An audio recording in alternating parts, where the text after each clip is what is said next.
Mapagpalang araw sa iyo, kapatid ko sa pananampalataya sa ating Panginoong Hesus.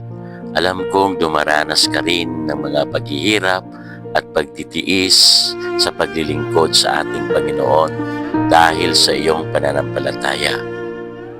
Pero dapat tayo ay magalak dahil may napakagandang kalagayan sa hinaharap at ito ay nakasaad sa Biblia. Sa Roma chapter 8 verse 18 to 25, ganito ang nakasulat. Para sa akin ang mga paghihirap sa buhay na ito ay hindi maihahamping sa napakagandang kalagayan na mapapasa atin balang araw. Maging ang buong nilikha ay sabik na naghihintay na ihayag ng Diyos ang mga anak niya, sapagkat ang lahat ng nilikha ng Diyos ay hindi nakaabot sa layuning para sa kanila.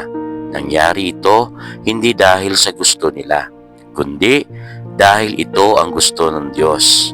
Pero may pag-asa pa, dahil palalayain din niya ang buong nilikha mula sa kabulukang umaalipin dito at makakasama rin sa napakagandang kalagayan ng mga anak ng Diyos. Alam natin na hanggang ngayon, ang buong nilikha ay naghihirap at dumaraing tulad ng isang babaeng manganganak na.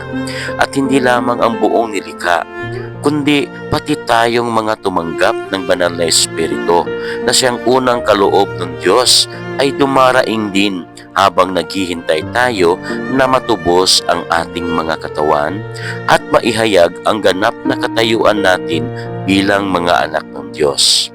Ligtas na tayo at naghihintay na lang na maging ganap ang kaligtasang ito. Umaasa tayo dahil wala pa ang inaasahan natin. Aasa pa ba tayo kung nariyan na ang ating inaasahan?